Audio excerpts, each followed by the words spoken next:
We've gone years in the UK without using the right tools for the job. Long gone are the days of a razor blade in the mirror. No more shall we look like Sideshow Bob down there. Manscaped have redesigned the electric trimmer. Their engineering team have perfected the greatest ball hair trimmer created and have just released the new and improved Lawnmower 3.0 in the UK. Their third generation trimmer features a cutting edge ceramic blade to reduce grooming accidents because nobody wants a bloodbath in the bathroom.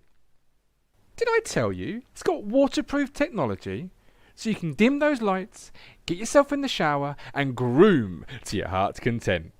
Whatever you do, however you do it with Manscaped's Lawnmower 3.0, and don't forget, you can get 20% off and free delivery with the code TT. Manscaped.com. Make your testies their besties.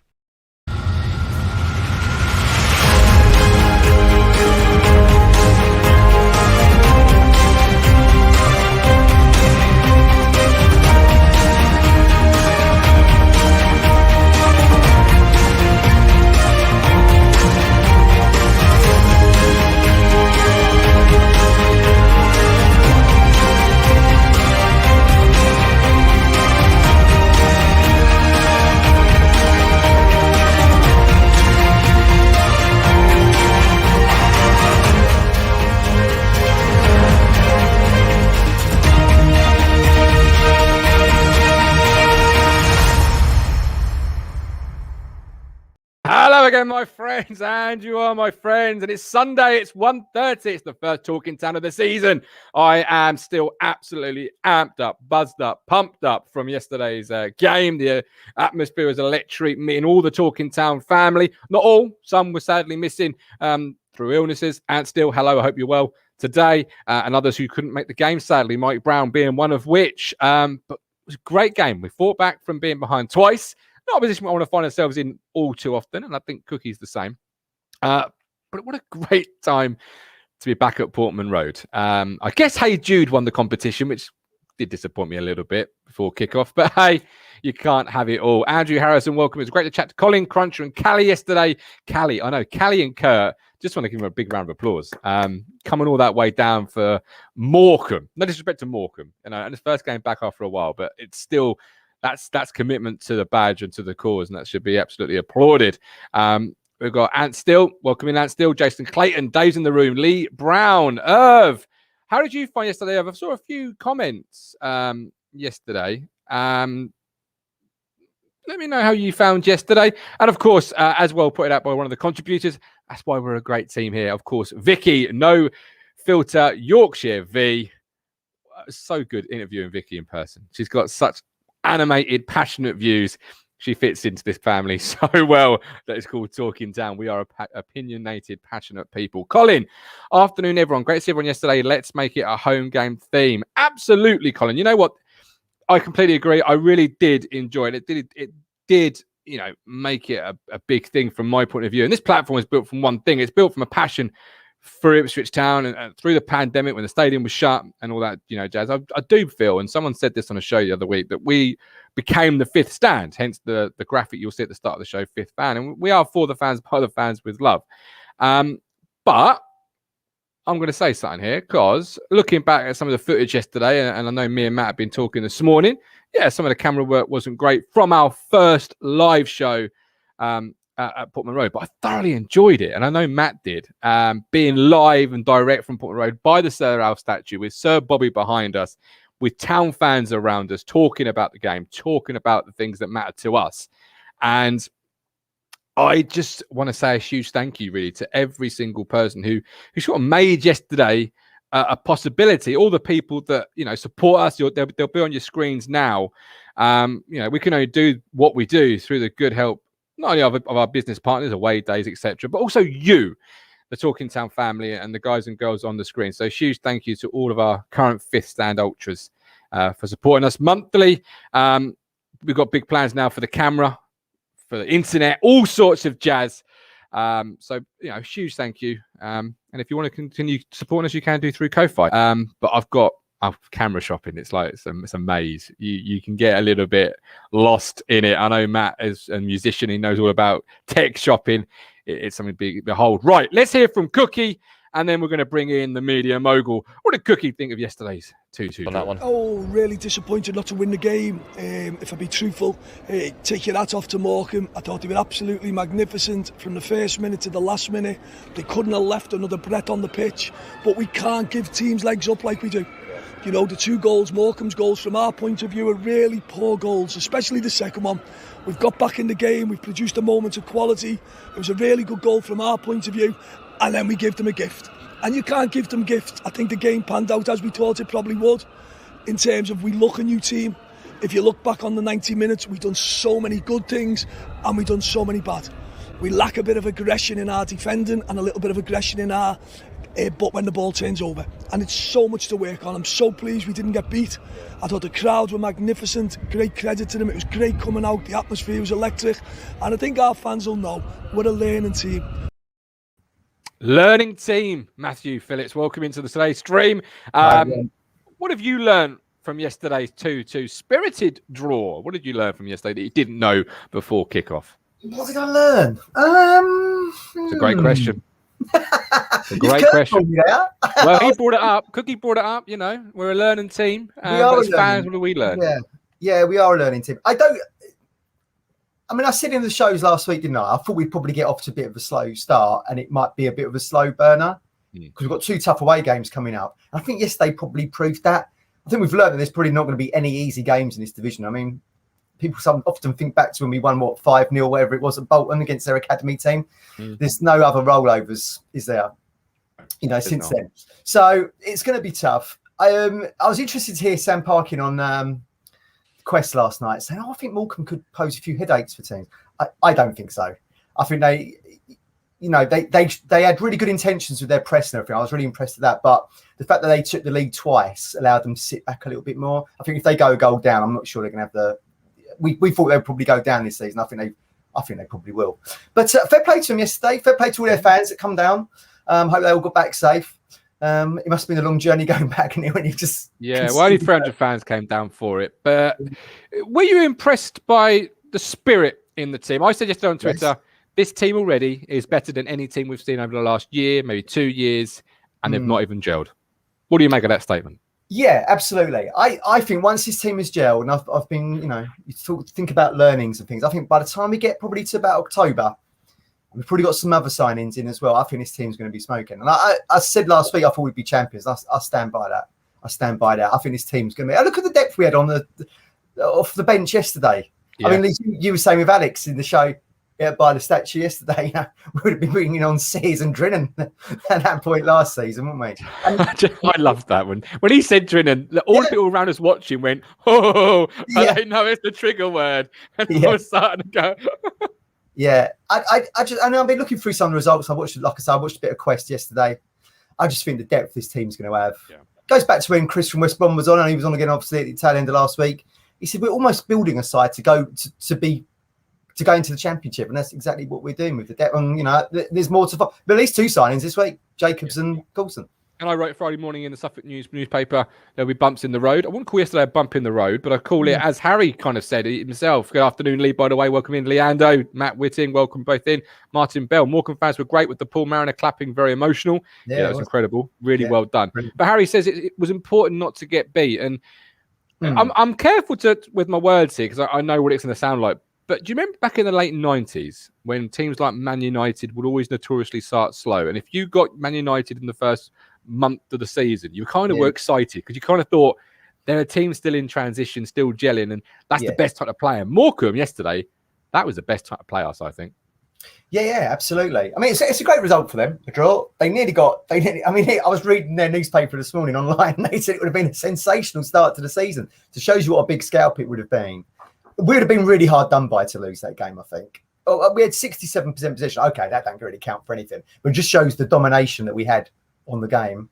And the fact that Morecambe had 2 shots on target and they both went in was a bit unlucky. But, fair play to them. Morecambe had 6 debutants yesterday themselves, so they're still gelling. I think it's easy to come down to a place like Portman Road and kind of park the bus almost and, see what you can get. A point is a great result. Get free, Spoonworld. I think it's easier to do that. Whereupon we had to be on the front foot, didn't we? With 8 new players.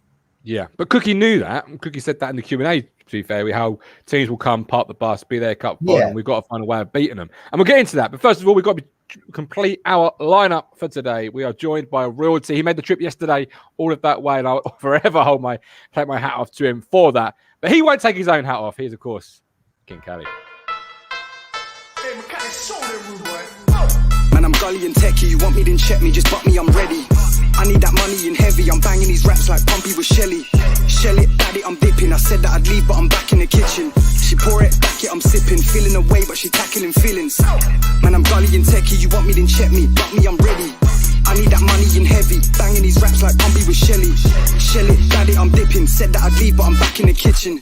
She pour it, back it, I'm sipping. Feeling away, but she tackling feelings. I hit it in scurring, gassed it. She calls it childish, I call it tactics. White doors on a coupe, but I wrapped it. Got a next one, remapped it, rapid. Kally! I found it emotional. I know Curtis took it all in and obviously found a little bit emotional himself. You're also somebody who, comes a long way to the ground. I don't know if you've got a season ticket this year. I heard a rumour that you had. Yeah. Section 4. Okay, respect, man. Respect that. How did you find yesterday? Nah, I loved it. It was obviously last couple of ones. There's a couple of reasons for loving it. So one is the fact that, like every football fan up and down the country, football's back. For any of us that have been football fans to actually have that in our life and then not have it and now go back to it, it is a bit emotional, right? It is like, like on Friday night, I was like a kid before Christmas. I'm there like, fucking hell, I can't wait to go to bed, wake up and do that. I saw Yatesy talking about he's going to lay out his kit like it's first day at school and stuff like that. Brilliant. So it was a bit emotional from that. And then the other part of it was the excitement because of, we're seeing Paul Cook, we're seeing Game Changer, we're seeing this real new era. And we've seen it before with Marcus Evans, but we're seeing it in a tent here. We've seen the backroom set up properly, like people like Mark Ashton, Mike O'Leary. Mike O'Leary's like the granddad, you know what I mean? He's like everyone's granddad, you know what I mean? And then Mark Ashton knows what he's doing. Then on the pitch, we've got players, real quality players. This is the second time I've seen it, this Ipswich Town now. I saw the Colchester friendly. And after that game, I said, Raheem Harper is going to be a £20 million player. He's going to be a Premier League player. And he went, we'll go straight into it. If I'm being critical, there was obviously, because they're gelling and maybe it's first game back, a bit of nerves, expectations and all the rest of it. There were times when I felt he went missing a little bit. And that was noticeable because the rest of the team kind of went quiet as well. When he was on his game, we were on our game. He is so integral to us. And big up JD for coming in, and he did quite well. Obviously, unfortunate injury. Looks like Toto will be out for a bit. But he's come back from it before. I think it's the same that in Germany when that pre-season he had it, and he. Do you know what sort of injury he's got, Kally? For the guys and girls at home, perhaps haven't heard or anything. Can you speculate on what he's got? I believe it's his hamstring, and I believe it's so. We're probably looking October, November before he's back in the first team contention, is what I would say. So that leaves us like a January edition almost, I suppose. Then Matt, really in terms of Toto, gutting for the lad, going through pre-season, working hard, got the opportunity in front of him. Obviously, with Edmondson's not being quite ready, and then that happens to him. Yeah. I mean, you could see. I mean, me and Kally were chatting post-match. You could see how upset Toto was. I really felt for him because it was so innocuous, wasn't it? He was just seeing the ball out and. It was it was there, everyone's there, and like is the comeback he's had from. I've got to know him a bit, and then from when he had that first injury and the comeback, and he's put himself through to try and get back to where he was. Do you remember his first game back was he got injured again at Aki when we lost, and that's what I would say about the positives about yesterday was yesterday had the Aki game in our first season in League One where we lost 2-0. That had that kind of thing written over it. But actually, we scored 2 goals, and that's the biggest thing, been our biggest problem. I think we finished in a minus goal difference or something last year. But it's been the lack of goals. What was it, 10, 11, 12 hours without scoring a goal? It was a long time, too long. I didn't need these before last season. I know that much. That's what I can tell you. I can definitely tell you that. But I don't know about you two. My dear old Nan, she yesterday, like a lot of fans, I'm sure she was not alone. She kept saying, "Who's that? Who's number 7? Who's number 9? Yeah, who's that over there?" I'm sure there was a number of fans like that yesterday. So I think it's only right we sort of go through them and sort of pick apart how they played. We'll start with the goalkeeper, I think, because that's the most natural position to start with. Hladky didn't do anything for the game. Not his fault, because Morecambe didn't do anything in general, apart from pick the ball out of the net twice. I gave it a 5 out of 10 on Twitter, Cal, because I felt he could have done better with both goals. I felt the first one went through him, and the second one, I think he went down far too early. But credit to the striker for making him go down early. Maybe I was being critical there, but how did you see Hladky's home debut? That's a bit harsh, that, man. I actually agree. Like I'm being, because listen, I want number one, I want perfection, right? And I'm not saying bin Hladky because he's a good goalkeeper and I know he'll come good.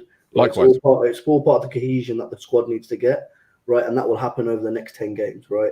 Hladky, the first one, when he knows his defense better, because then we have to, before we talk about Hladky's thing, we have to look at how that goal happened. Go for it. The balls come in, like a lot of defenders. Obviously, Toto's given him, pushed him off. It's come when you've got 3 or 4 players, Ipswich players behind you. You can leave it for one of your teammates.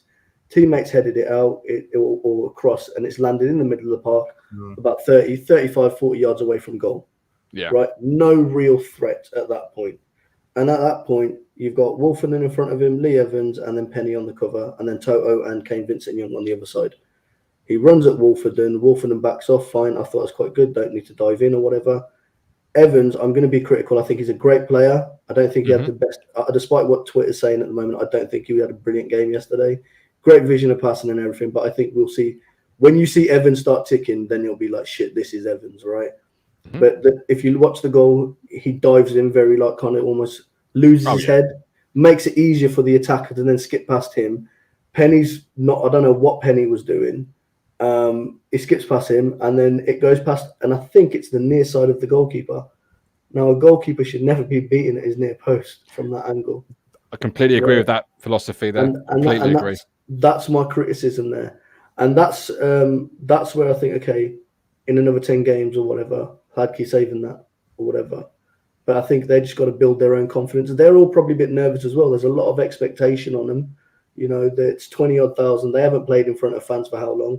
So maybe a bit of nerves or whatever. But the spirit we showed to get back into it that's what made it worthwhile. Do you know what I mean? Yeah.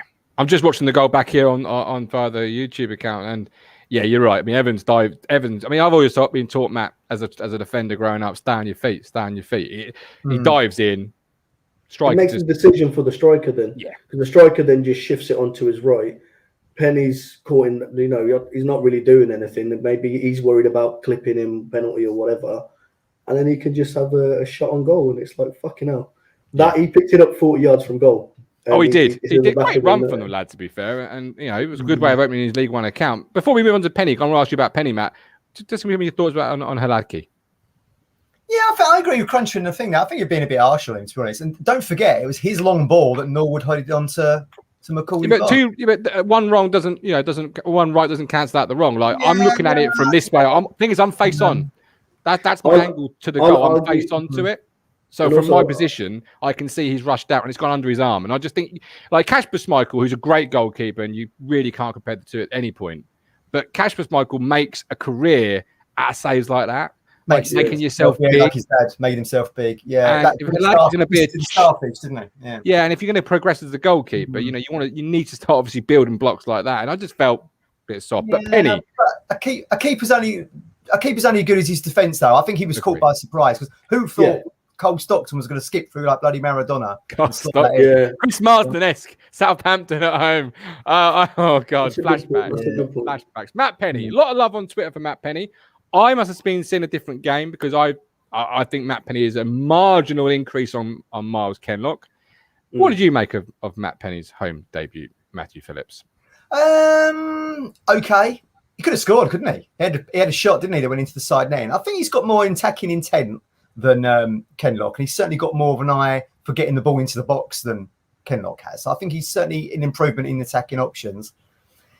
He probably was at fault a little bit for the Wolferton error on the second goal, because because he went Hladky to Wolferton, to Evans to Penny, and then Penny back to Wolferton. He kind of underhit it a little bit. I think he took Wolfie by surprise, and Stockton read it like a bloody book and straight on to Wolverhampton. So I don't think it's almost became a hot potato there. I feel like when Evans passed the ball to him, instead of taking it out onto his left foot, onto his right to Wolverhampton, he probably should just curled it up towards the strikers, maybe. Easy to say. Yeah.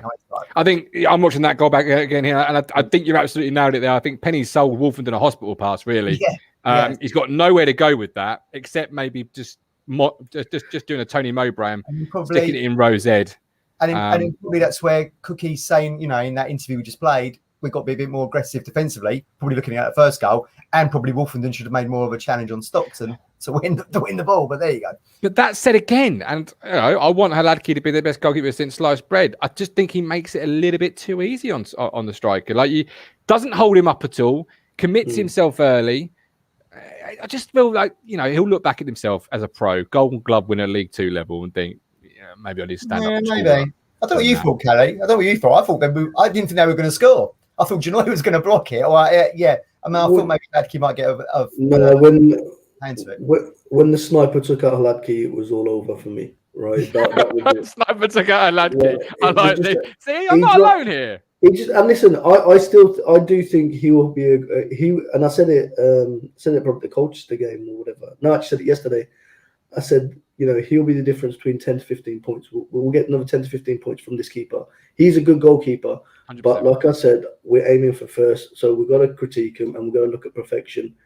When he's played a bit more with this team, when he's done a bit more, because I think maybe Matt, you set it up for the first goal, but maybe it's the same thing for the second goal. He's been caught by surprise because you're thinking Penny's got the ball.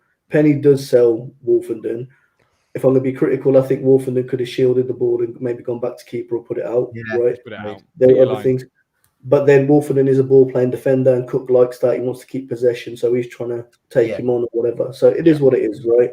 Yeah. But again, the guy's one-on-one with the keeper, so it's still 50-50.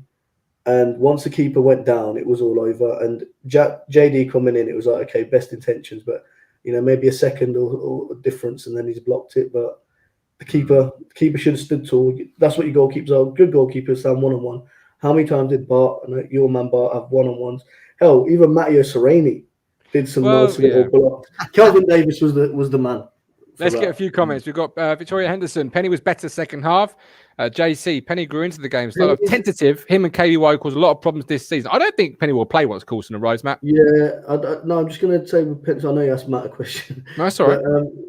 Penny is an upgrade on Luke Garbett. He's that kind of player. Like, he's more attacking than defensive. And we need players that can defend. I think if you look at our team and you look on the friendlies and what we've played and what we knew was going to be our first 11, that left side of our defence was the weak spot. And that's where, be it whether Wolf's trying to find his confidence back, and then when you've got Penny as well, I just don't see Penny as a real good defender. Going forward, brilliant. But as a defender, he's more of a wing back. He's more of a wing back, I think, is fair to say. Is what Jay from the Wednesday podcast did say to us when he came on. He said it'd be better going forward than going backwards. Before we move on, I want fans to have their say as always. I know I'm conscientious, obviously, yesterday.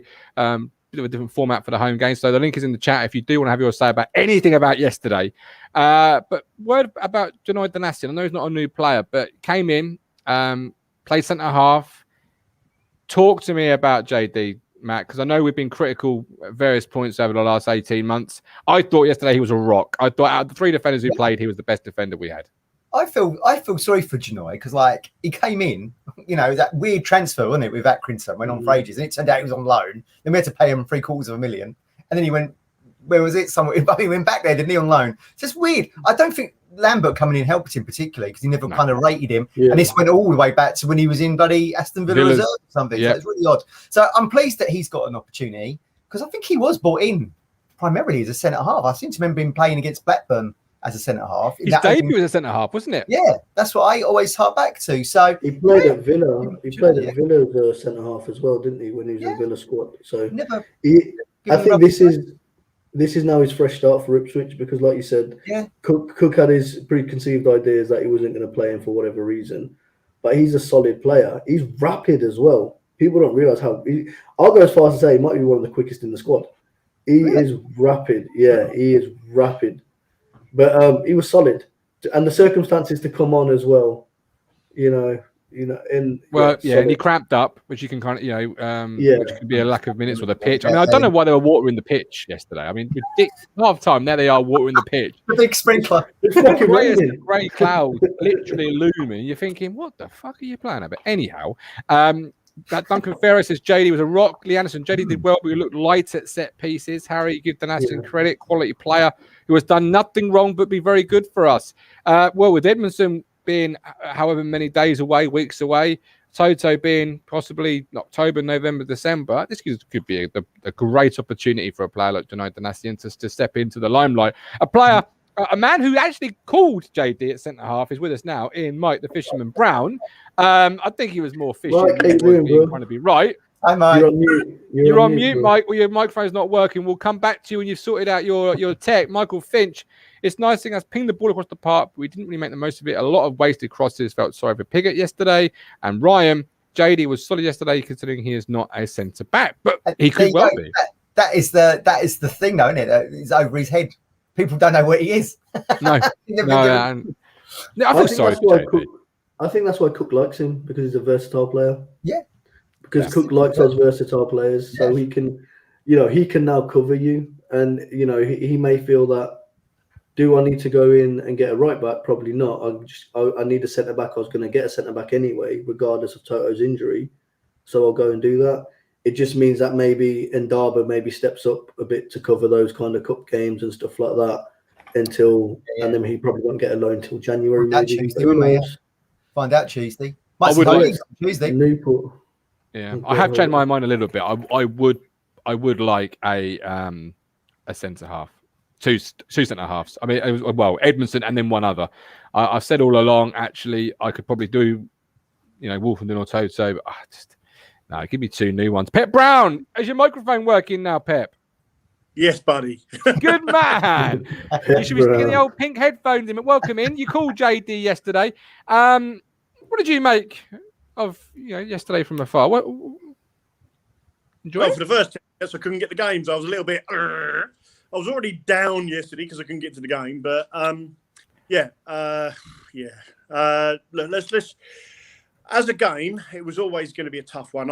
We all sit there and said, well, it's going to be 2-0. We're going to win this. Look, reality is, whenever a promoted team gets promoted, they're still on the back of a wave from the previous season. They come up, and whether it's this division, championship, or the Premier League, do you know what I mean? Newly promoted teams, they go up and they win a few games to start with and end up on the slide. You always get a surprise package like Ipswich was in 2001.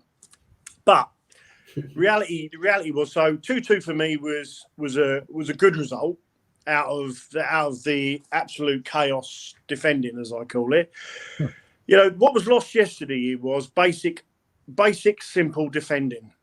There was no aggression, there was no reading of the game, and there was clearly a bit of disjointancy between Wolford and Penny. Penny's good going forward. I'm not so sure as a defender. Wolfie yesterday had a nightmare. I was no way I'm having the goalie was at fault for any of them. At the end of the day, he shouldn't be in that position in the first good place. Goalkeeper. No, your team. Mike, I'm not having this absolute crap, Mike, today, to be fair to you, because you've been harsh on Wolfenden all the way. He was sold a hospital pass, and now suddenly it's I'm not having this the goalkeeper. It's not. We're not saying it's so, Mike. We're not saying it's solely down to the goalkeeper, but he contributes to it. A better goalkeeper saves it, bails you out. Or not a better goalkeeper. Sorry, a more confident goalkeeper. You have to take it on a game by game basis, and I just think you're really being harsh on Wolfenden, and it's almost you are. He could have shot unicorn sprinkles out of his arse yesterday, and you would have said. Wait. Who do you blame for the first goal? Who do you blame for the first goal, Mike? Toto, but that's me being harsh on Toto all the time. Mike, who do you blame for the first goal? Who would I blame for the first goal? Yeah. What do I want to blame?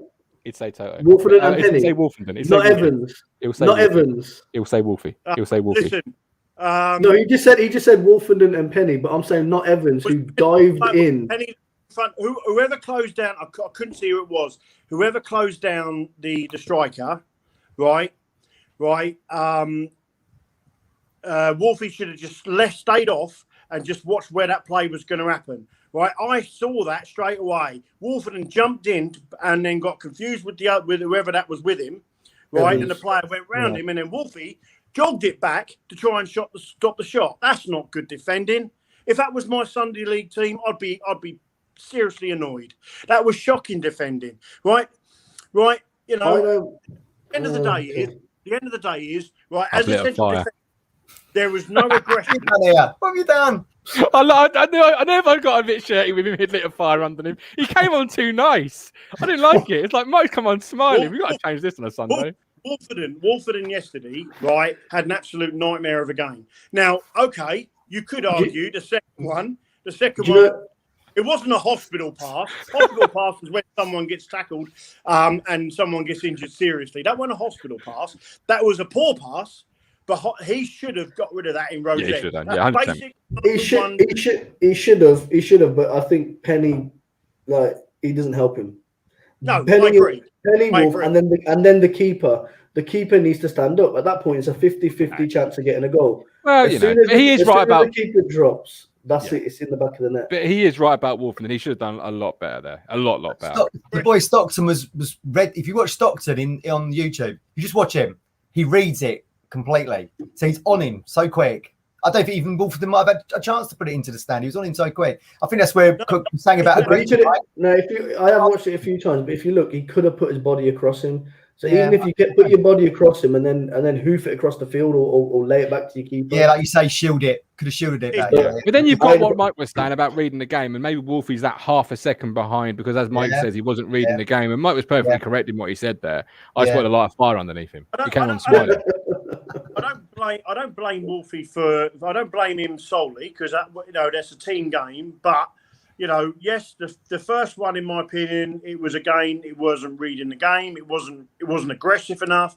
It was too lightweight. It was very much on the style of play that we were playing last year with our, and yet the rest of the team, I honestly believe we hadn't made them mistakes, we'd have won that game yesterday. Yes, agreed. The problem is, make mistakes like that, and I'm not having the goalkeeper was at fault for any of them, right? Because I've seen world class goalkeepers get rounded by players and ended up in the back of the net. There's a 50-50, like Kally said, there's a 50-50 when you're one-on-one with a keeper.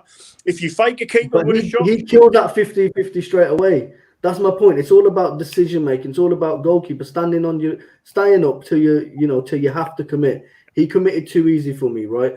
I'm not saying he's at fault for the goal, but he contributed to both of them, and that's the thing. I think as he understands his defense in front of him, and he gets to understand the way we're playing, and they gel, and they've got that cohesion, that will come out of it, right? I think in 10 games time, he'll be saving those. He'll save those games. He'll save them ones. But that first I don't know that we conceded. If I was the goalie, I'd be absolutely savage with my defenders over that. And the second one, I'm sorry, but I don't care whether he's Ramos or whether he's Rio Ferdinand or Dennis Irwin in that situation. You're looking at you're going to get hammered by fans. So that's the bottom line. Wolfie for me is too lightweight. I spoke to my boy about it because he was asking how the game went, and he was saying exactly the same thing. Right, Wolfie is been too hyped up as a good defender. I don't think he is particularly great. I think I think it's potential. I'm not saying there isn't potential because everyone's got potential in that situation. But I called Danassian and he outplayed Wolfie big time. Yeah, I called it and I got hammered for it.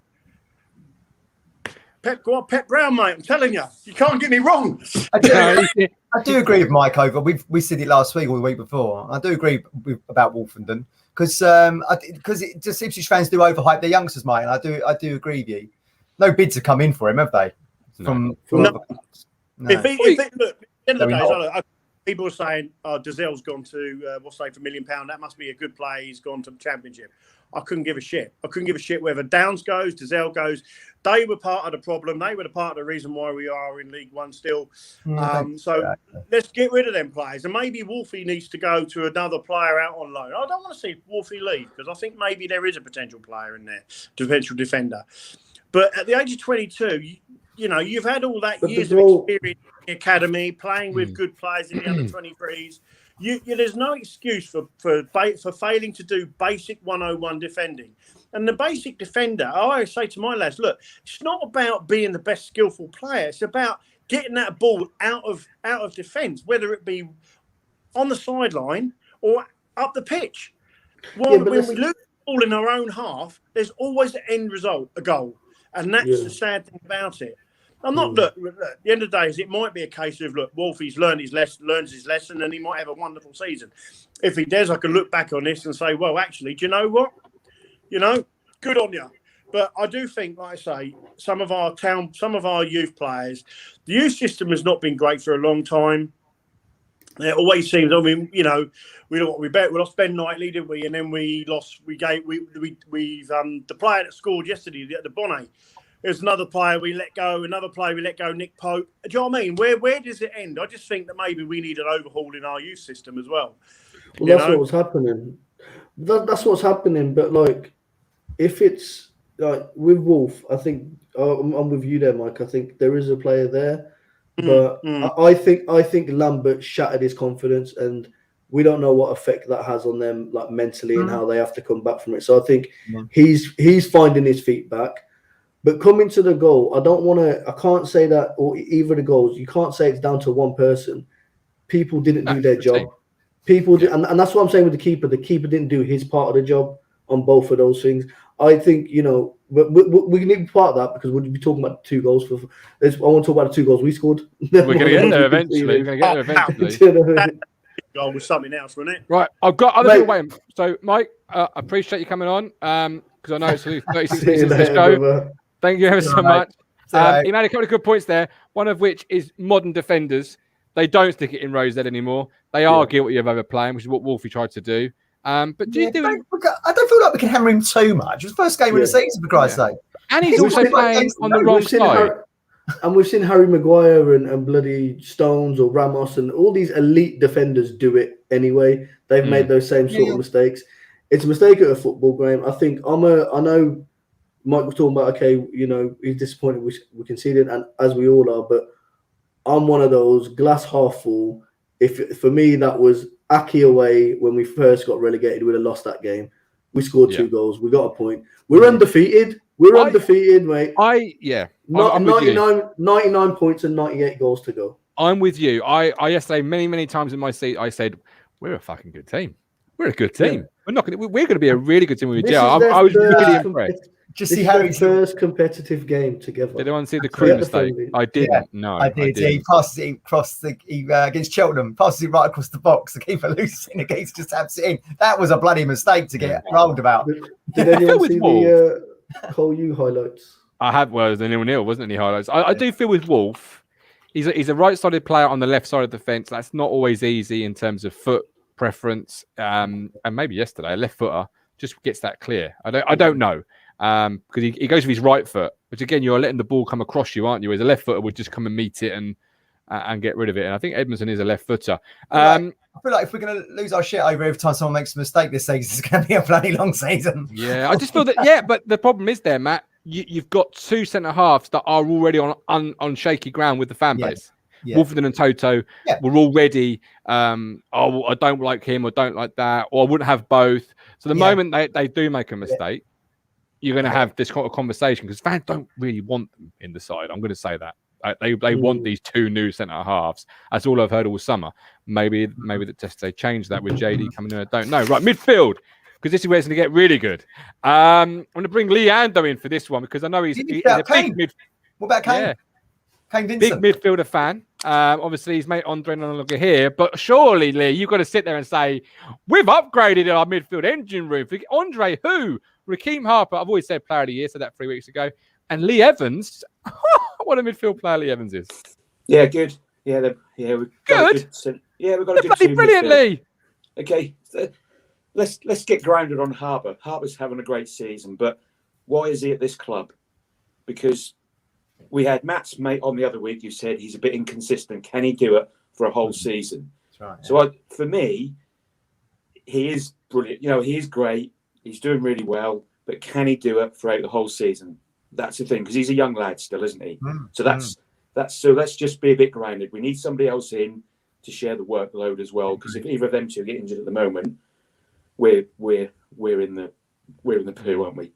But Evans, you know, his distribution yesterday through the middle there was fantastic to the two fullbacks. So credit there. You know, we look good from free kicks as well. We look like we might even score one again.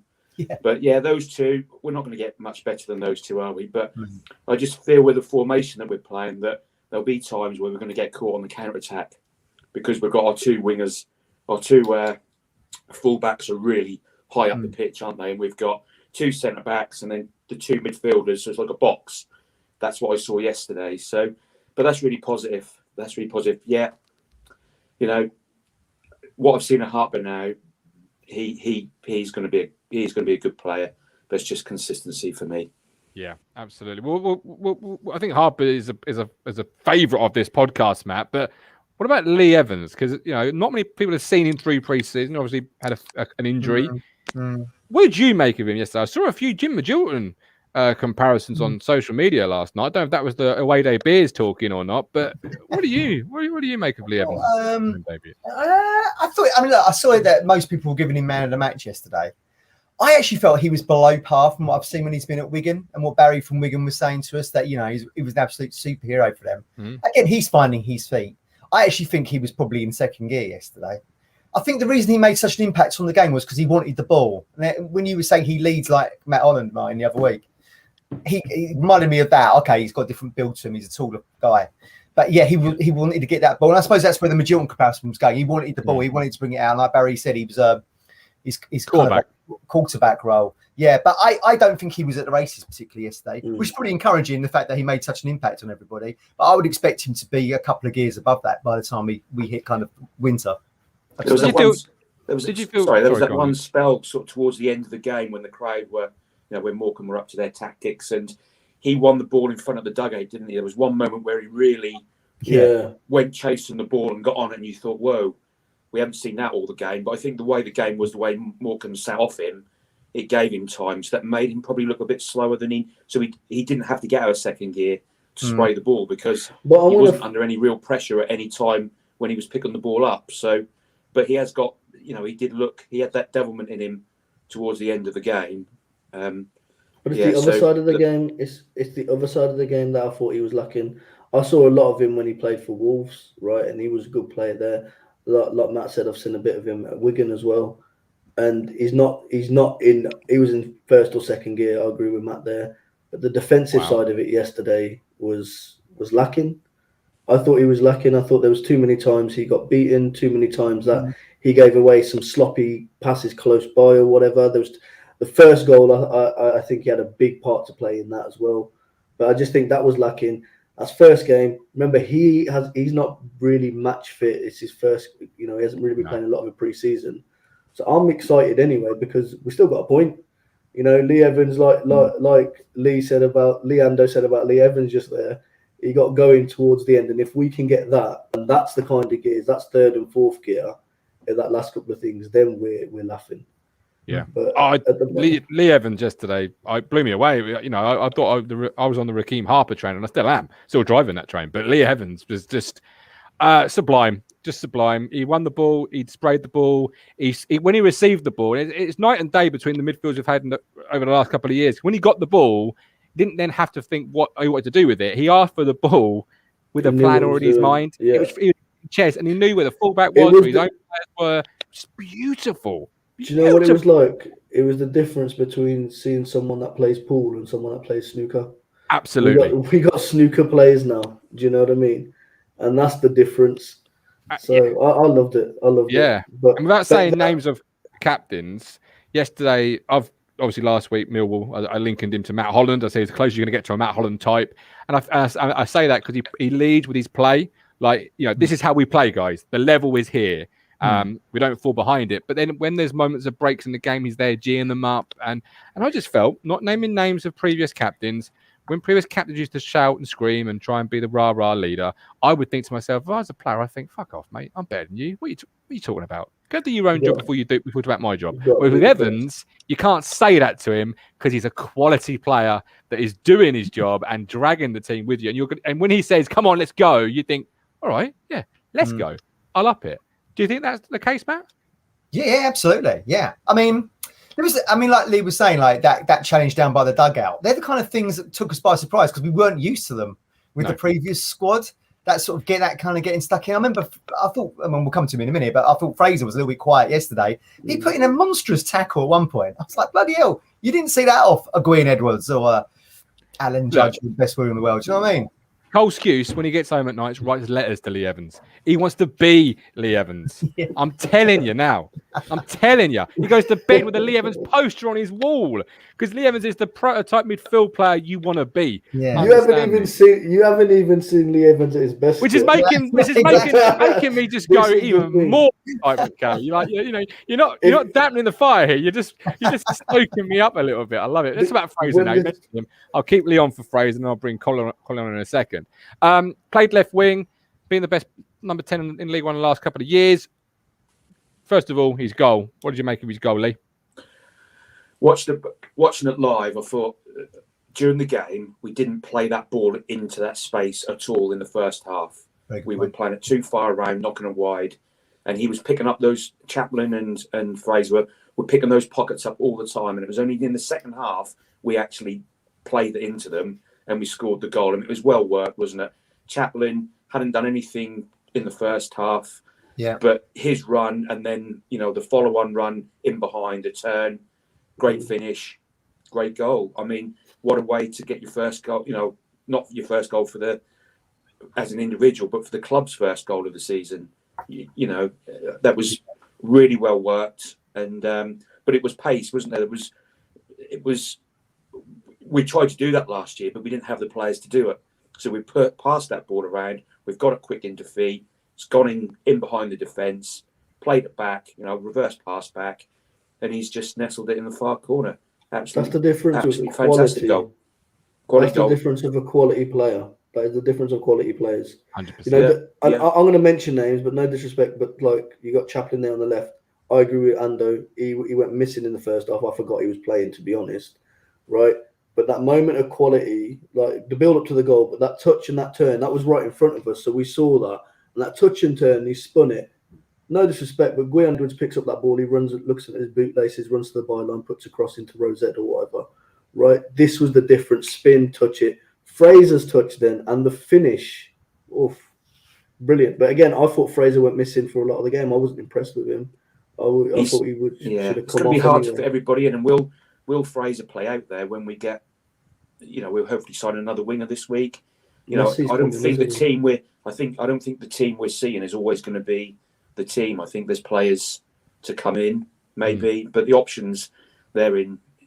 So where does Jacobs fit in? Where does Jacobs fit in? Squad depth.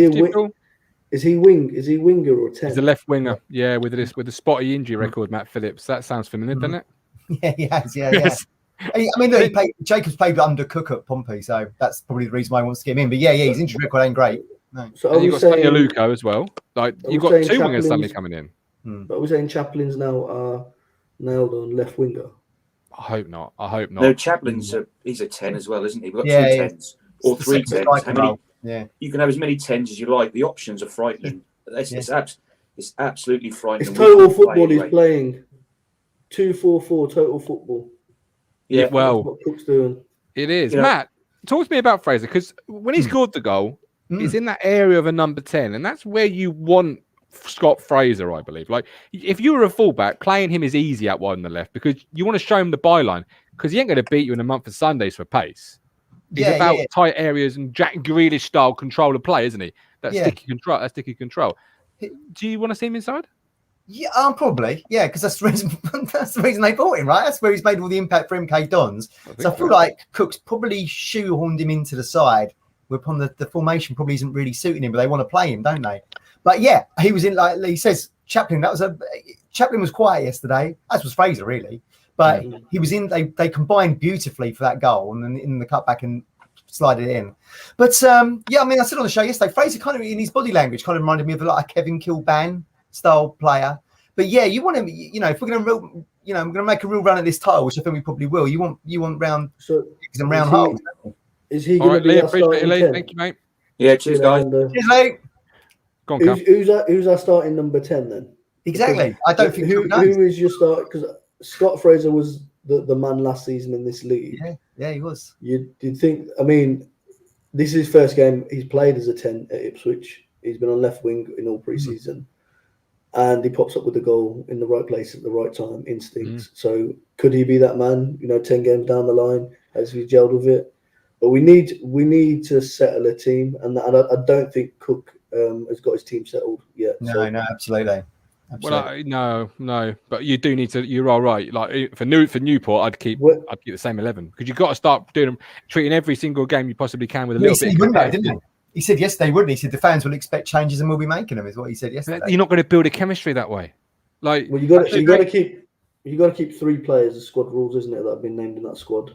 Oh, yeah. I'd be keeping them all. I'd be keeping them all. It's basically just a one step above a competitive friendly, the Carabao Cup. Ipswich Town are not going to win the Carabao Cup. No. So even if you go rounds 1, 2, 3, and 4, you ain't going to win it. So forget about you treating it as if this is another like the Community Shield yesterday, which by the way should always be played on a Sunday. Yeah, what is it doing on a Saturday? That threw me off as well. Like what the hell? Someone was telling me, Jack Grealish is starting. I was like, what? Like, I know. What are you on about? Yeah. So as a kid. It was always on a Sunday. Sunday 4 o'clock. And then they moved it to 2 o'clock, and that pissed me off. But no, it's Saturday. What the fuck? It's going to be Wednesday next year. Oh, yeah, well, they're not even going to do it, are they? But I'll bring Colin in. Because Colin, Wes Burns, Victoria Henderson loves a bit of Wes Burns. What did you make of, and Leanna says, my wife likes Burns. Must be the hair. What did you make of Wes Burns' performance yesterday?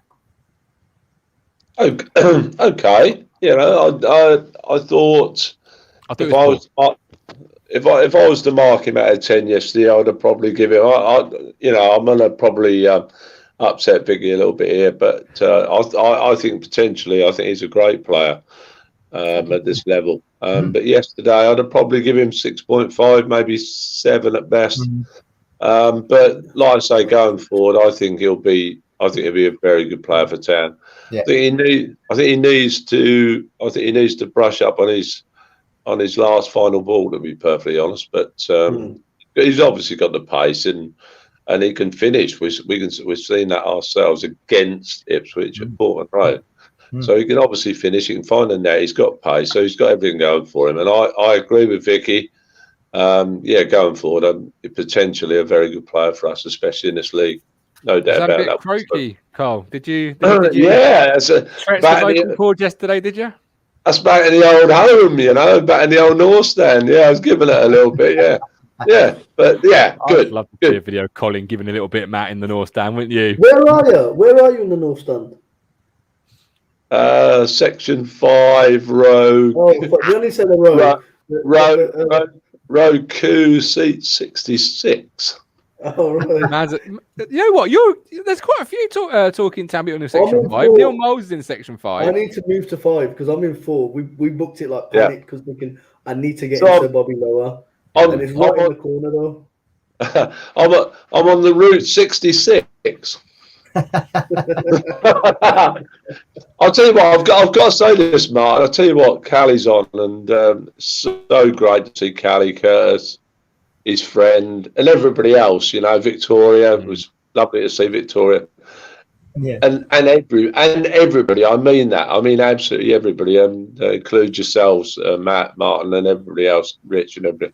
Yeah, that was a great day yesterday. I spoke to Rich this morning. He said, "How are you, mate?" And I said, "Well, a little bit disappointed, if I'm honest, but yeah, I'm all right. Okay, we'll go. We've got a point.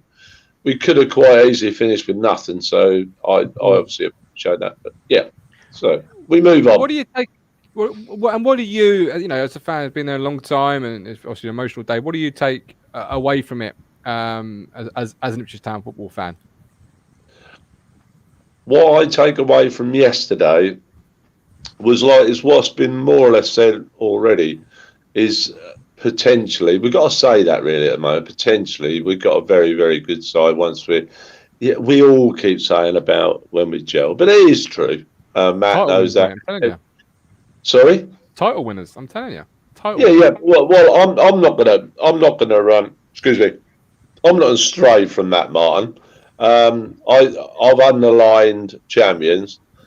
I will not, until it's mathematically impossible, stray away from that. I personally think, like I say, potentially, and especially with the 2 or 3, I reckon 2 or 3, maybe 4 players will be in before the end of this window. I think, and once we gelled, and I think, how long do I think? I think the gelling, from my point of view, with experienced kind of players like people like Lee Evans about the training ground and everything, I'd hate to think it's going to take longer than the end of September. I think by the end of September, which is quite a way away, really, 7 weeks, 7, 8 weeks. I think by the end of September, you're going to see a Rolls Royce of a side. I really believe that. Okay. Yeah. All right, Colin, I've got to bring Jordan in a minute, so I hope you feature some more on the Extra Time show, but I appreciate you coming on. Yes, Colin. Rolls Royce, Matt. What do you make? No, agree. It's going to take a little bit of time. We've got to be patient here. We've got all these players in. We've got a great manager, a guy who's won titles at Portsmouth and Chesterfield and Wigan in recent years. So once he gets his team clicking, I tell you, I agree with Colin. We're going to be smoking. Absolutely. What is your queen cooking today, Kally? I can hear the chop board. Oh no, that was me flicking the table. I was going to say last time we were on, you were cooking. No, she's popped out. So I got the house. I'm playing. Very wise. Very wise. It's Sunday. It's Call of Duty later, and I'm just chilling. Good man. I tell you what, somebody who wasn't. Well, he's been chilled, but he's also been a bit confused as to why we're all so happy after a 2-2 draw of Morecambe. Our last sort of fan on the show tonight, before we move on to a couple of other news segments. I know Kang wants to talk about something that's very, very important. Hawks, the legend of Lowestoft. Gents, how are we? All right? Yes, Hawks. You've been a bit perplexed on the old socials. No. Just get it from my point of view. I listened on the radio, right? And I know I know me onions. I'm not stupid enough to not realise that when you're there, it's a completely different game to Brenner screaming in your ear on the radio. For a throw. The atmosphere sounded red hot. And I mean, like, red hot. It was amazing on the radio. And I mean, it was so good. Just to hear fans more than anything. It sounded real red hot atmosphere. It was great. First 10 minutes went by. I'm not really sure what we were doing. If we were just passing sideways. I can only go on what I've been described and I've seen highlights of, To me, it sounded first 10 minutes, we let Morecambe get their feet right under the table. First goal was just, as a unit, a complete fucking disaster. The equaliser, I don't know why, Scott Fraser reminded me a bit of Brett Pittman, the finish did. Do you know where he just strokes it into the corner, that sort of thing? Yeah. Good shout. The way Brenner was going on about Lee Evans was like, we've got Xavi Alonso playing in the centre midfield. It's Xavi Alonso and Patrick Vieira. Like that. He genuinely used them words at one point, And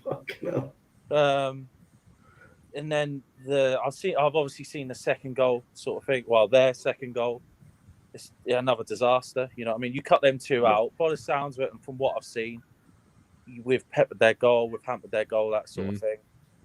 It just felt a bit flat. I felt flat after the game, I'll be honest with you. But then I weren't there. I weren't caught up in the emotions of the game and stuff like that. The be all and end all is that I'm from an outside looking in, you know what I mean? Is that we've just scraped a draw against Morecambe on the first day of the season when the place is absolutely bouncing. And I just thought that first 10 minutes, can you remember against Blackburn a couple of years ago under Paul Hurst, right? We had a complete new side. Well, not a complete new side, but that place was rocking. And them players, that first 10 minutes were on it, They were. It just, I don't know. I just feel a bit flat. I don't know if it's just because I didn't watch it on iFollow. I just listened, All right. So it's on 59 minutes now. Matt, you've got 30 seconds to convince Jordan, and then Kally has after you why it was a good result. Go. Why was it a good result? Well, the fact was that we snatched a draw from defeat, Jordan, like you say. The fact was that I think a lot of people came out of the stadium buzzing because the shackles of lockdown had gone. We had celebrated goals. We've got that 95th minute, was it? Whatever it was. 91st. Yeah, Macaulay got the goal. Local boy got the goal. And to be honest with you, Morecambe really did part of the bus, didn't they? They really packed that midfield. Yeah. I think they started 4-3-3. They probably ended up 5-4-1 or something. But but I do. We were unlucky. We made 2 mistakes. We have to hold our hands up and say we made 2 mistakes. To cut those mistakes out, and me and Kally were saying yesterday we could have won that game 2-3 All easy. right.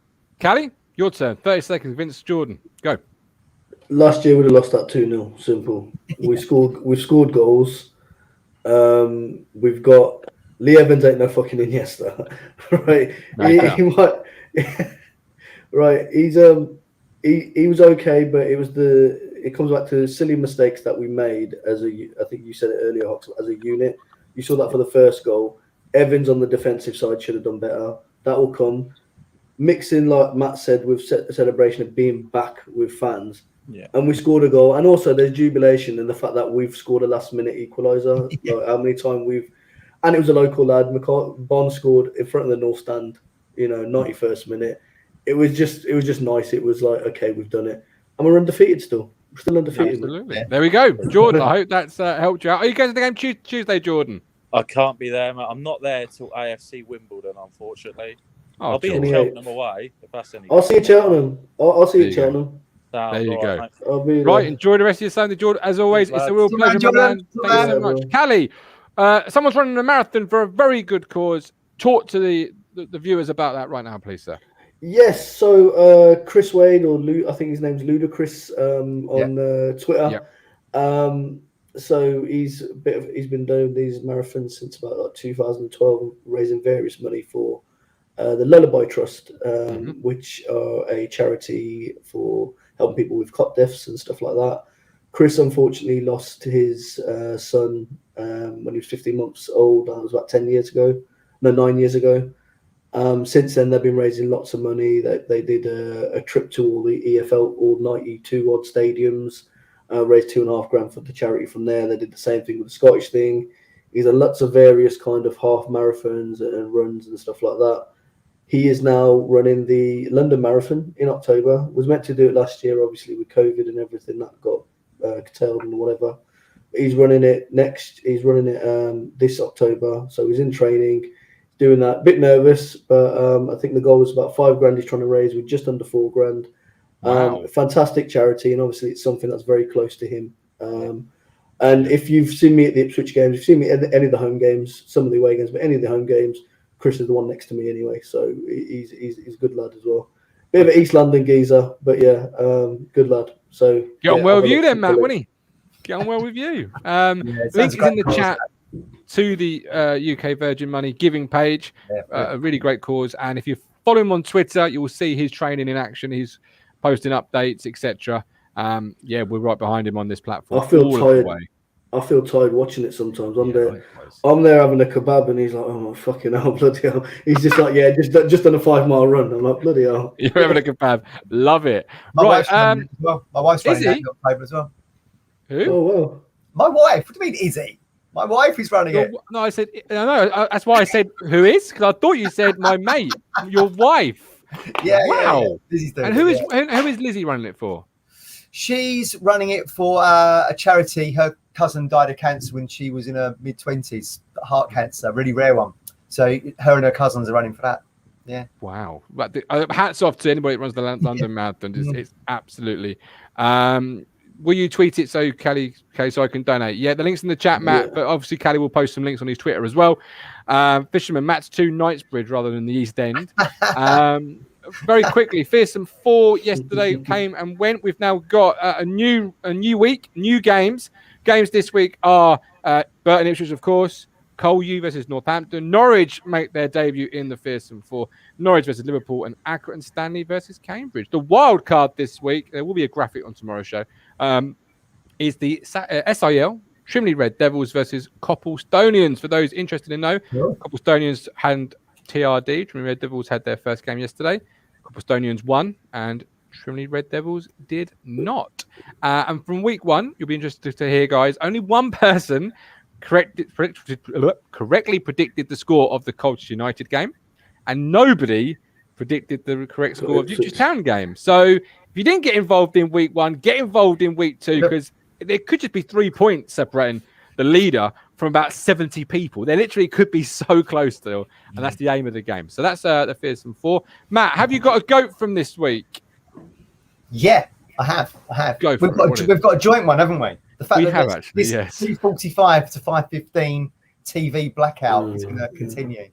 And it's just like, it just really annoys me because, as we've said previously, me and Martin watch a lot of American sports where you can go to the stadium, watch the game, you can stream it and watch the game from home. Okay, the States is bigger. But we just seem so behind the curve in the fact that British sport is not embracing digital and the demands of its audience. Especially when you're supporting teams in League Two and League One and the Championship, but you're not on Sky Sports everywhere. You're not on Arsenal. You're not at Spurs. You're not on TV coverage all the time, be it Sky or BT, wherever it might be, Amazon.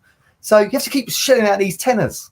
Now, I subscribe to MLB Network to watch Chicago Cubs. It cost me 90 quid for the whole season, 162 games. If I watched every game, it cost me 55p a game, 3 hours plus every game. Yeah, you start. Rich would say, well, £10 not much. He said that to me in a week. If you're suddenly selling out 10 quid here, 10 quid there, you could have done like 30, 40 quid in a month or whatever. And add that up over the season. I just think, and the service is not very good. It's effectively radio commentary over a bit of a shaky camera. I just think, British sport, EFL, they need to start embracing more digital aspects of what fans want. The EFL in general do, yes. You mentioned Quest earlier. I have not yet seen any EFL highlights because I missed it live yesterday on when it was broadcast. Yeah, it's not on the catch-up service here. I can't watch it on. I can watch it individual goal clips on Sky Sports' website, but I've got to sit through 4 minutes of adverts per clip. So you think about how many EFL games there were yesterday?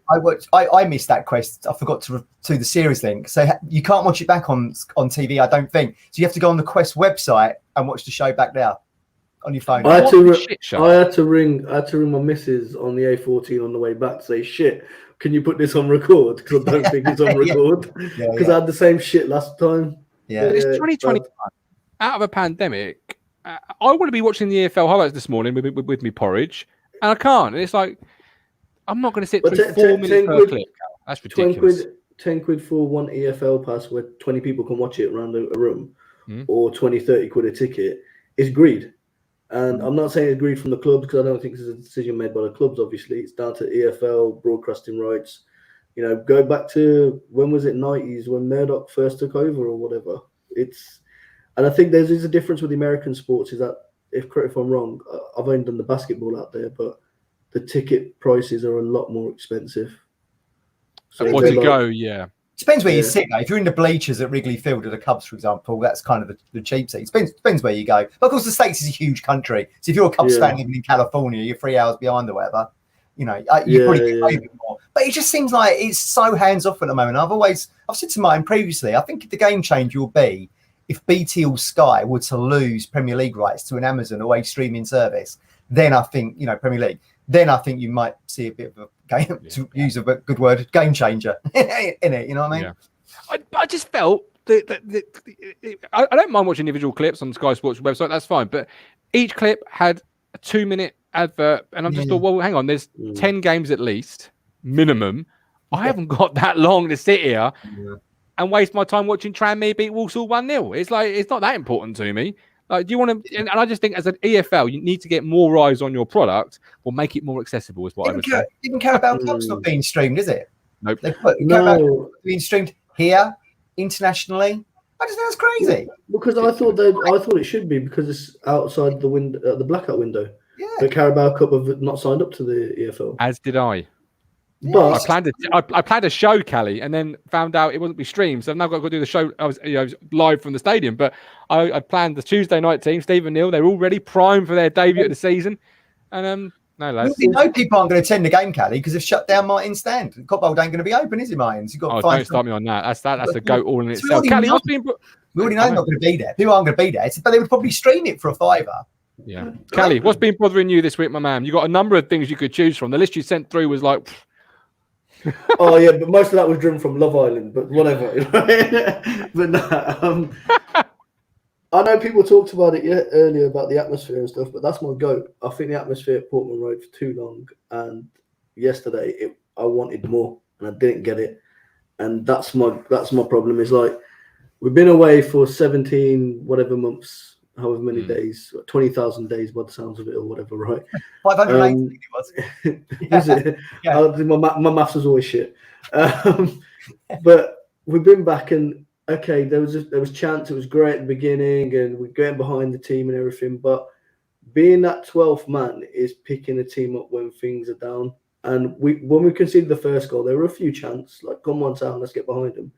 Then we were quiet, and for large sections of the game, I could hear 900 shrimp fans or shrimpers or whatever they call themselves out, because the rest of us, I could hear someone's bloody phone going off or whatever. It was that bad. People are just there standing, arms crossed, like, oh, fucking hell. It's like, sing, man. I get that, like, not everyone wants to sing or not everyone wants to stand and all the rest of it, but you need to create an atmosphere. Even where I was, like, I'm in Sir Bobby Low. We're in section 4, right on the other side. So it's like each stand's like a lasagna coming out of an oven. And what I mean by that, yeah, you get the little cheap shit lasagnas that you not in an oven that you dash in a microwave, right? And then you dash that in the microwave and you come out, right? On the outside, it's all piping hot. So everyone's singing on the outer tiers and everything. You get to the middle, that shit's frozen, right? And it's frozen. The exception of section 5, because section 5 will sing. The exception of that, every middle tier around that stadium is a frozen part in the lasagna. And we need to just if Cookie talked about it, I think it was when you guys went there to the fans forum thing or whatever. I think he talked about at Portsmouth and being a 12th man, and the Portsmouth fans and that became a bit very toxic and stuff. I think because of the jubilation of people being back at football yesterday, people were very happy and excited or whatever, and we got the last minute equaliser, great or whatever. There's going to be games where we don't do that. There's going to be games where we lose or whatever, but we still need to get behind them. I saw someone, there's a guy on Twitter, Reaction Town, right? He'd done some great chants. He was the one famously tweeted saying if Aaron Drennan scores, he'll circumcise himself on the halfway line with a spoon. So we're still waiting for him to do that or whatever. But he went to some of the England games, the Euros, and he says England went down 1-0 or whatever. Everyone's behind them. Come on, England, 12th man. Giving the team that boost. Here, it's like few seconds and that's it, and you're quiet. And I hate it. I haven't lost my voice. I was singing at every opportunity. I ain't lost my voice. I'm pissed off, right? If there used to be times where you used to go there, especially the away games, you go there and cool, you lose your voice coming back. It's just we need to make it a fortress, man. And I know some of the players, when they've talked about it, both past and current players have talked about it. They feel it, how flat the crowd can be. People just stand. What? That's not how we celebrate goals, lads. No, right? I don't want to see this. There's a couple of things, though, and I've long held the opinion that too many people go into the North Stand with no ambition really to sing, but just go because it's the North Stand, and that's where they've been told. It's like going to the Cop, in the same respect of, when you go to Anfield, you want to go in the Cop because it's iconic and I've been in the Cop, and it's like, because I used to know a guy who would go in the North Stand, wouldn't sing or even speak the whole game, just would stand there and watch. That's not the stand you do that shit in. That's the stand you go to the Cobble stand for that shit. Or, I'm in the Cobble stand, great stand in English football. But when you all sang stand up if you hate Norwich, we are not standing up for love nor money in that stand, my friend. And that's what pissed me off as well. And then, but it's not our job. If you go to the Cobble stand, you don't go because you go, I'm going to sing today, I'm going to ring a sing. Like, you go to the North stand for that. But I just feel that maybe there's too many people now that don't do that. I'm not going to say you're not going to sing. I'm not going to say you're not going to sing all the time, right? Because listen, my expectation is North Stand, we should be singing fucking for 90 minutes of the game, right? 100%. That's my expectation, right? The rest of the stands, I'm expecting you to join in at least 20, 30 minutes here and there. At least when the going gets tough and we need to be behind them. There you go. Right? Guy next to me in section 4 had a few claps, and that was literally it. If you're in section 4, your job is to literally walk out of that stadium with no voice. You're there. I'm there, and then we're right in the corner. There's a few of us in the corner that are there singing. There's people to the left of me, right, who are still in section 4, and they're quiet as a dicky bird. And I'm like, what the fuck is going on here? First game back after so many months. Imagine you doing that, actually. I was vexed.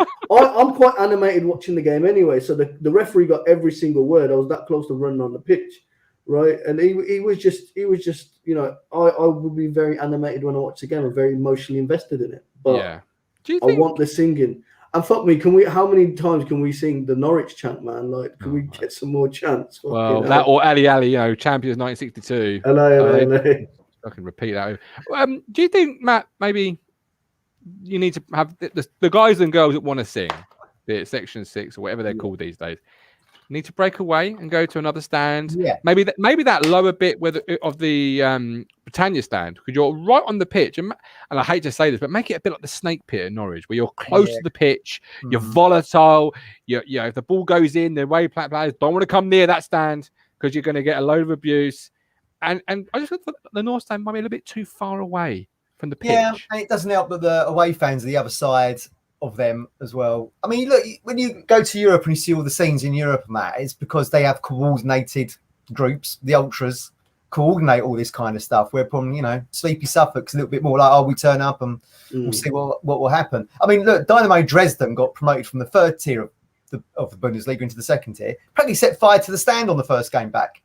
Amount of players that was there. We're not saying do that, by the way. Talking Town, I'm not endorsing you to do that. But that's just an example of how they are coordinated in, in supporting the side. Don't set fire to the ground. That's not good. Didn't Mike O'Leary, and I think I saw Blue Action say themselves as well, that they've moved because they were right in that corner in Section 6. Yeah. So I think they've moved more to the edge of Section 6, more towards, so it's like on the edge of Section 5.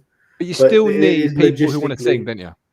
I would upset some people here, and I would say I'd move the away fans to this part of the cobbled next to the North stand. Yeah. I know you're not having that. No, I'm not having that. You're not having that. You've got to move. I would fight that to my dying breath, because I sit in my dad's seat, and I would fight, because that would involve me moving just so you can sing a song. Like when I know for a fact there's too many people in that North stand that are just there for being in the North stand. Yeah. And they're not there to sing. Like, sort your own shit out before you want to say, it's because the away fans aren't closer to us. Have a few of this. It's like, no. I'm on that top tier of the Pioneer on the front row. My dad always used to say, if you jump up any further, you're going to fall to your death over that rail one day. So, but we kind of joined in with the chants and stuff. Yeah. But if you're going to be in the North stand, you go with responsibility. Yeah, because if you sang for 90 minutes in the cobble stand, Matt, you'd be chucked out. I had a young kid sat the other road to me. Like, I can't be doing what the North stand are doing because he's looking about 10 years old. I can't be singing the sort of things you were singing. When we walked back with the gear to your car yesterday, Martin, it took us ages to get parked through the North stand traffic, didn't it? Because everyone was singing outside. But yeah, it sounds like that wasn't quite reflected in the seats at some point. Right. Anything else before we close today's show? I've got a beauty from John Yem that I've just found. He's at it again, ladies and gentlemen. He's at it again. We'll play that as we close the show. Matt, Kally, have you got anything else you'd like to bring to the party? I've got a little media mogul for you. Yes, a please, little media mogul. Do you want the song? Go for it. Go for it. All right, where is it? They've changed the dashboard. There it is.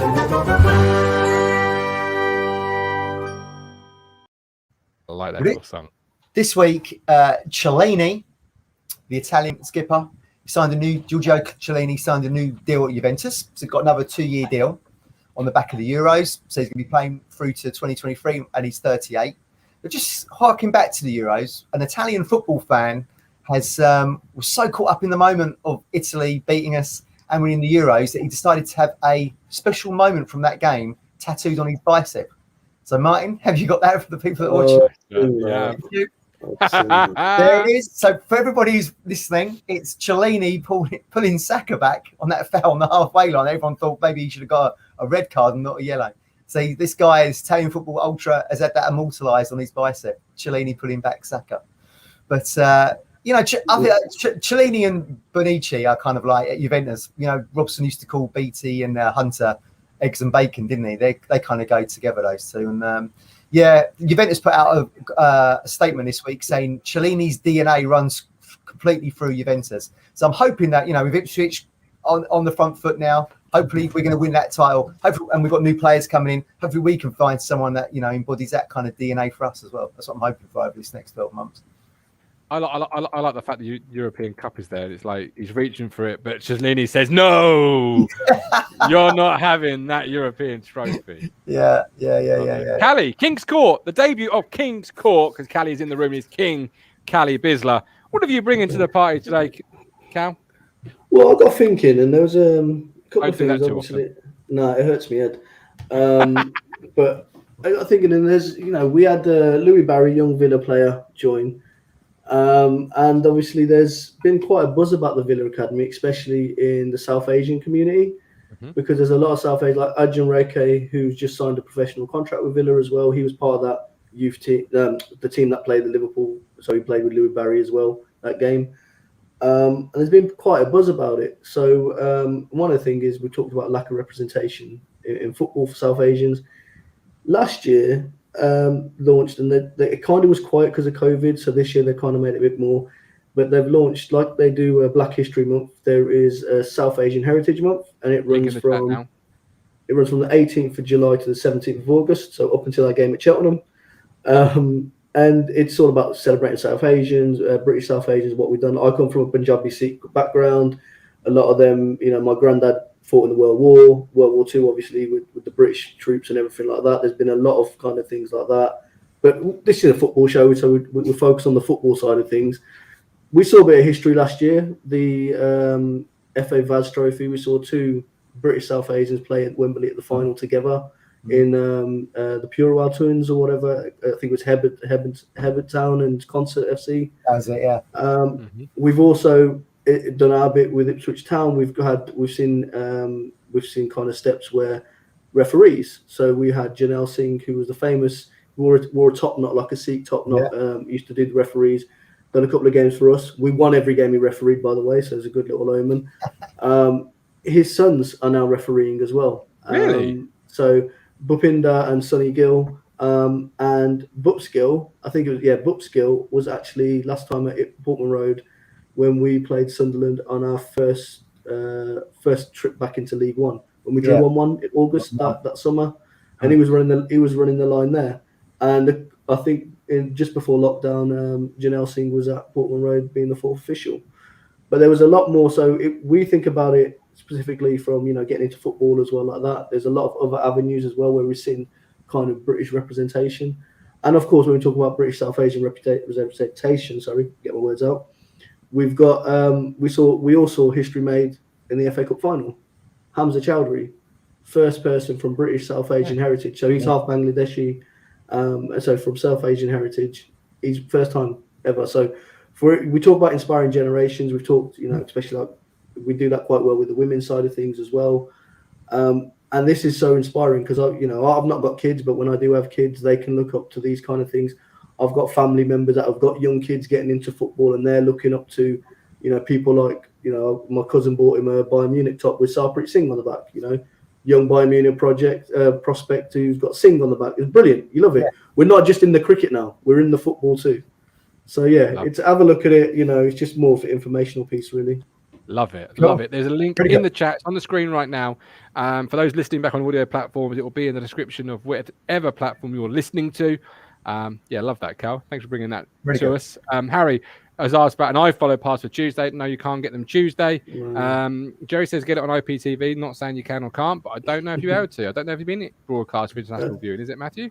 Not for international viewing, no. So it won't be available anywhere, will it? As an iFollow. So they'll have the goals as they go in on Sky. We'll be there pre-game and after the game. The Talking Town cameras will be rolling. Right, John Yems. Obviously, he was on the show last year, wasn't he, Matt? Do you want to tell the gang why he was on the show last year? Remind them of who he is?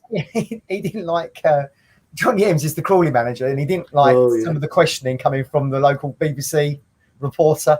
So he just had a massive go at him, didn't he? Which probably what put Dobber off going there on loan, I think. What's he done this time? Well, I'm just trying to get the link to work. Here we go. It was yesterday evening. He proper hammered him. This is it. I'm going to play it now with the audio. So bear with me as I set this up because I had it on the other platform, which we all know doesn't work. Here it is. He's a great character, John. Can we see him? Yeah. Perfect. Let's now hear him. Here he is. Go. Oh, hello. What was a really hard-working Reds performance today? Do you think that was hard-working performance? I thought that's all the notions of last year, all the bad habits from last year. I feel sorry for the fans that have travelled all this way because that ain't good enough. We just had it in the dressing room. I'm fed up. We keep saying it, and I'm not keeping saying it. I feel sorry for the fans today because I've travelled up with some of them, but that ain't good enough. It was a real battle out there. It weren't a real battle. Don't make excuses. It wasn't a real battle. Every game's a battle. They ain't going to let you play. We've been saying this all the time. They're not going to let you play. It's no good having a real battle if you don't win it in the end, is it? What areas of our game do you think we could? I know. Listen. Every area of the game. Don't worry about areas of the game. We've got to improve as a side. We've got to improve the club. Because if we don't, we ain't prepared to come here and keep getting beat like this. It's not acceptable. And it was great to see those fans out then. I suppose we'll just try and improve for them. Yeah. Great to see the fans. I feel, like I said to you, I feel sorry for them. I travelled up with a lot of them. Yeah. And I'll be going back with a lot of them. And we'll try and recreate the atmosphere that was made here today against Gillingham on Tuesday. Do what you want. If we don't, then, the fans will do. The fans love it. The fans get there. But if we play like that, there'd be no atmosphere there, and it don't deserve to be. I've got the and I'm annoyed because we never. That ain't us. Yeah. I'm sorry, that ain't us. Do what you want. Do what you want. Who did they play and what was the score? 1-0. It was 1-0 at Hartlepool. Hartlepool's first game back in the Football League. I feel sorry for that guy because he's obviously the press officer for Crawley, or member of their team. And he's on the official channel. And he's trying to keep spinning around to positive, and John's like, I'm not having none of it. Not good enough. We'll try and replicate it on Tuesday. Do what you like. Don't care. He's about 30 seconds away from headbutting him. I was like, shit, he needs to stop. Yeah, there is a message there though. Don't travel up with your own fans, because otherwise or interview John Yems on official channels until he's calmed down. Is probably the best thing. Do what you want, Matt. Do what you want. Don't care. Anyway, right, we are back tomorrow night, 8:30. Everyone talking about extra time. Fearsome 4. We'll talk strikers tomorrow. Who should be our starting 2? We'll talk Newport County tomorrow. Tux and Ben will be joining me. What a dream team! What a partnership that is. Brilliant. Matt, as always, a real pleasure. Thank you for your help this weekend. Kally, lovely to meet you yesterday, and thank you for stepping in big shoes. They are Crunch's shoes, so you've stepped in. I didn't mention this, but just before we go, it was wicked seeing everyone yesterday. It was like, we used to do our barbecues, family barbecues and meetups and everything. It was like that, and you're seeing everyone. It was dope. I loved it. On to the next one.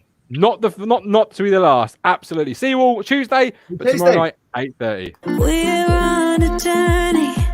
Looking back on the things that we've taken for granted, but feels like we're learning to be better without what's been holding us back now. Let's move closer to a new history, find out what we can be.